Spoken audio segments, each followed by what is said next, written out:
now in New Jersey. Powered by TAPinto.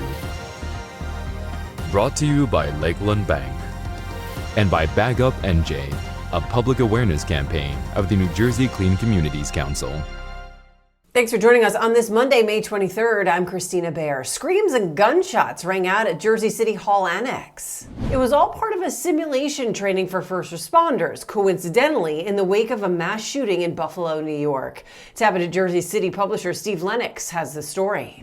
These training programs are something that Jersey City has been doing now since 2013, as Mayor Fulop described. It was all part of an effort to modernize the Jersey City Police Department, prepare them for these threats that, as you said, they continue to happen. It seems day after day after day.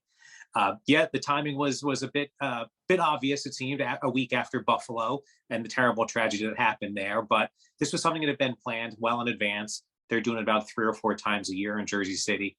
And it's just about awareness and education and again, being prepared.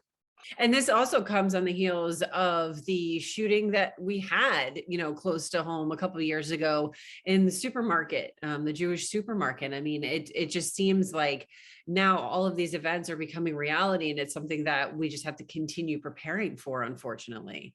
Absolutely, Kristina. I mean, that was a terrible day. I was in Jersey City that day that it happened. It was a terribly sad day.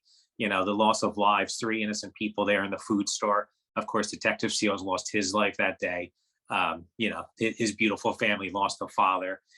You saw the response that happened that day. Hundreds of police officers converged on Jersey City and prepared to defuse the threat as quickly and safely as they could. So I think all of this training that we see is an extension of that, just making sure if these terrible things do happen again, the JCPD is always ready to go. What is the community sort of response to this? I mean, they hear of the training. Obviously, it has to help put them at ease somewhat, right? A big part of the conversation that happened before the training was the fact that this is very community-based. The community is let in to know that it's happening. There are some community members there watching, and the quote-unquote victims were all community members themselves. So I think you're absolutely right, Christine. I think the community should feel a bit safer knowing that this training is going on. Of course, we never want this to happen in Jersey City again. We never want this to happen in any community, but we can all rest assured that if it does come to be, the police are ready to go. For more information, check out TAPinto Jersey City. A recreational marijuana business could be coming to Bordentown City. TAPinto Hamilton Robbinsville reports that the city commissioners approved resolutions of possible cannabis operations at the former Ocean Spray site on Park Street.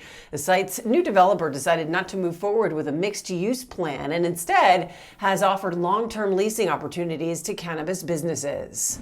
A big win for Montville softball. The team won its first county title. TAPinto Montville reports junior Caitlin Olensky threw her 5th no-hitter of the season in her team's biggest game as she struck out 18 batters.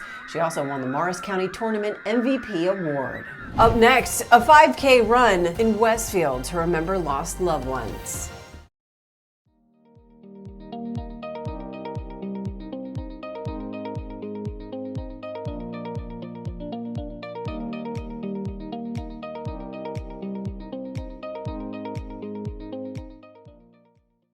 Welcome back. Nearly 700 runners hit the pavement this weekend in Westfield to honor lost loved ones. TAPinto Westfield reports classmates of Greta started the run in 2013 as a memorial. With funds raised from the run, they helped create the Dragonfly program for special needs teens at the YMCA, then supported the Challenged Athletes Foundation. For the past several years, Imagine, a center for coping with loss, which provides grief support for children, has been organizing the run, and this was the first in-person run in 2 years.